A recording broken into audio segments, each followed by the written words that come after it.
Hello, everyone. I'm Charlie. Welcome back to the Premier League DraftKings DFS Slate breakdown. I am slightly under the weather, guys. I'm hoping it doesn't affect me too much. However, don't blame me if I cough a little bit or I just sound a little congested because I have both those things. But we are going to soldier through this fresh off of international break. 5 team slate on our hands. It is an Arsenal slate, but only minus 274.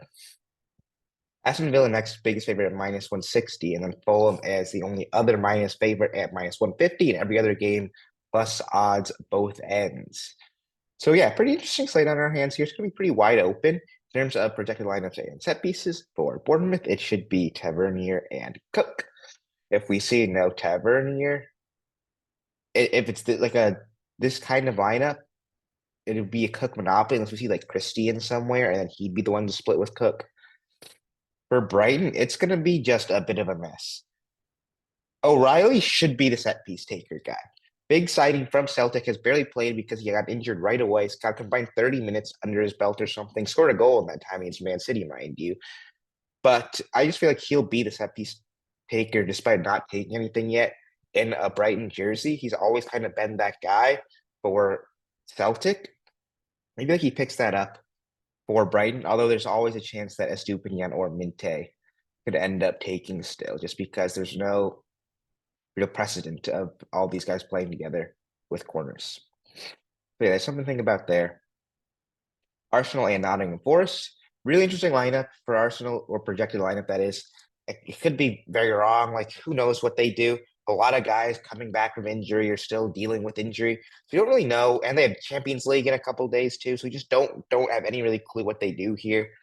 If it's this lineup, it should be an Odegaard Martinelli split. Of course, if Saka's in, he's the main left-footed guy. If Rice is in, he's the main right-footed guy. So yeah, they're just gonna be super lineup dependent on them. So just keep an eye out for that. Rice and Saka have priorities on their sides when they're in, though.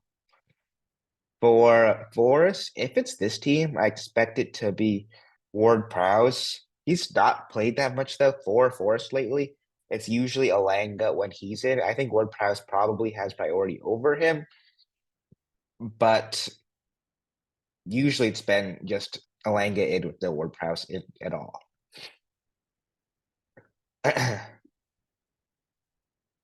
Aston Villa and Crystal Palace. It should be Tielemans and Digne. There's a chance that McGinn or Bailey ends up being the one to split with Teal, but Tielemans is the main guy, and that's just what lefty combo he ends up with. Bailey, McGinn, Digne. Digne's been kind of the main guy lately, though. Crystal Palace, because of that Kamada red card, I think it probably ends up as a Hughes monopoly. There's a chance that Munoz or Sarri even takes a side, but I think it'll just be Hughes. Ugh, struggling a little bit. Everton and Brentford, it should be a McNeil and Lindstrom split. And for Brentford, it should be Mbeumo and Jensen. If there's no Jensen, it should be Damsgaard as kind of the backup right-footed set piece taker. Fulham and Wolves, it should be a Pereira monopoly. And for Wolves, it should be mostly Cunha. There's a chance that Sarabia takes free kicks and maybe a side of corners, but it's mostly Cunha. And Sarabia typically gets subbed early anyway, so Cunha usually ends up having monopoly by the end of the game regardless. All right, prices. Saka is the big gun. He's a lock if he's in. But I think they probably rest him just because Champions League is coming up. I mean, he's just probably still not 100% yet. But if he somehow does start, I think you just play him. McNeil in play, but did I say Everton sets? It's McNeil and Lindstrom. I forgot, but I'm pretty sure I did actually. I'm got the flu loopiness going on.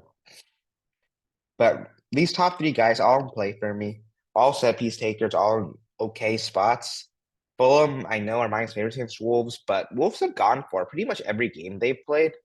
The one time they didn't was when they went 2 goals up super quickly against Southampton and they just kind of parked the bus. But I don't really think they'll do that against Fulham. I think it'll be pretty end to end at times unless they score super early again.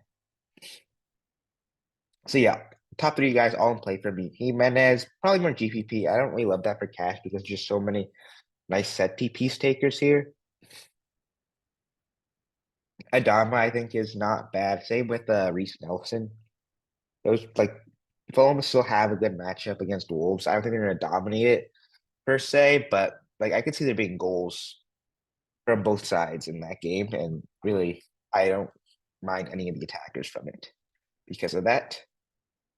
But same with Arsenal. Arsenal, you could definitely see hammering Forest. I know Forest are like second in the league or something, but we're not second. Like they're up there though. I just don't think that's sustainable though. Their just team isn't as good as their results have been.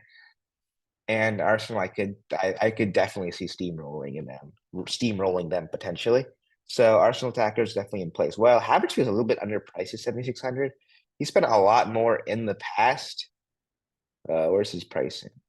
Yeah, like he's been 9K. He was 7K one game against Man City. That was the only time he's been that cheap. So yeah, Havertz, I don't mind at all either. He's a guy who's usually safe for 90, which is nice. Martinelli, if there's no Rice, I love that as a play.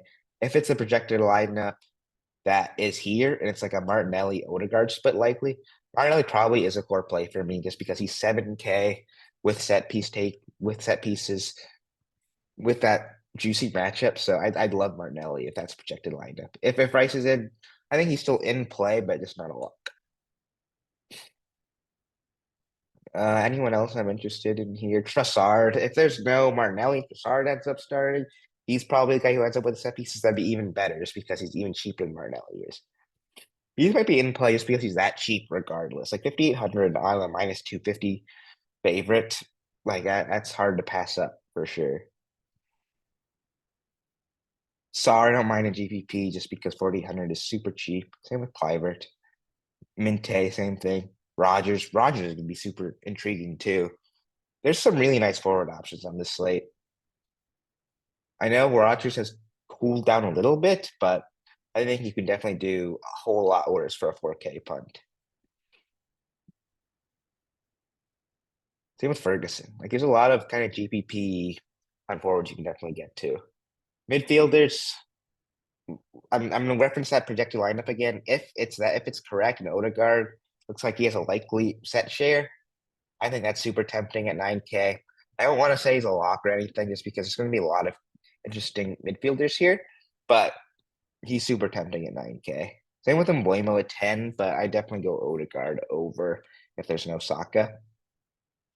Anyone else I'm interested in? Pereira is always solid. Um, Tielemans I don't think is bad at 6,200.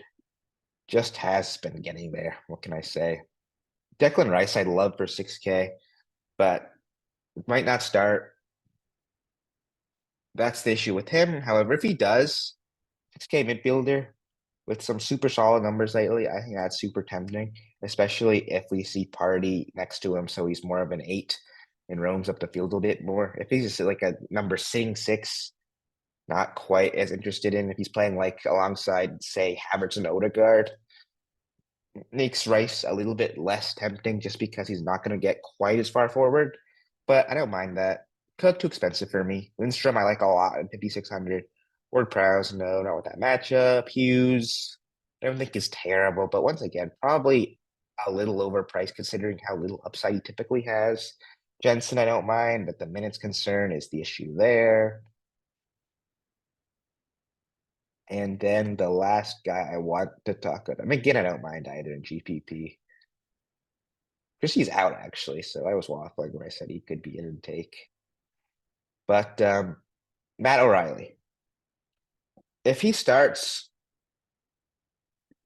this is a lock for me.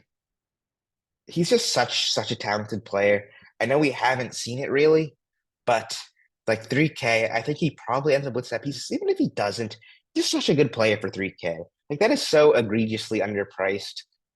I love Matt O'Reilly here. Like, and he affords you so many paths, especially at forward, because he's just that cheap. So yeah, Matt O'Reilly, love that as a play. Defenders. Now it is a just bad defender slate. There's no Alexander Arnold, no Robertson / Simicast, no Poro. your normal, like, kind of big name set piece taking defenders just aren't on the slate.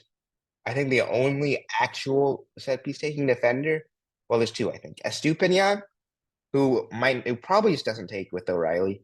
If there's no O'Reilly, I think Estupinian's probably best defender to play on the slate.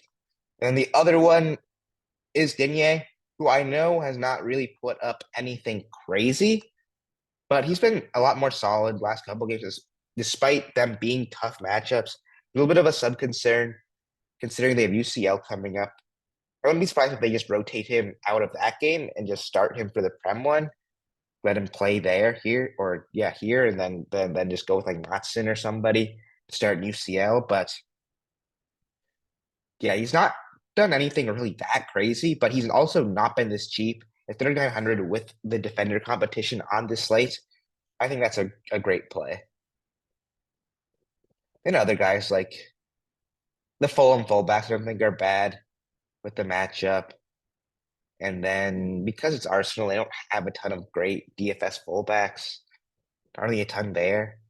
So there's really just not a ton else I really like here. I think more than likely, Digne and Estupinian end up as my two defenders just because I don't really love the other guys. And hopefully I end up with some set pieces there. But Fulham guys are who I'd probably pivot off of that. Being Anthony Robinson, he's been pretty solid. Like that is he's probably next best thing. I could see going him over Estupinian potentially if there's O'Reilly in, just because they're probably in similar spots. Since Estupinian probably doesn't end up with set pieces, and then Tete is cheap at 4,600. I don't think that's that bad either. But yeah, just not a ton of great defenders. And then goalkeeper, crapshoot as always. In terms of a core, first of all, we probably just go Matt O'Reilly. And then I think we just go Digne. I think those are the two guys. And then next spot will depend on Arsenal lineup for me. It's either going to be Saka or Martinelli, unless we see like Rice in here with no, yeah, Rice in here for like Marino or something.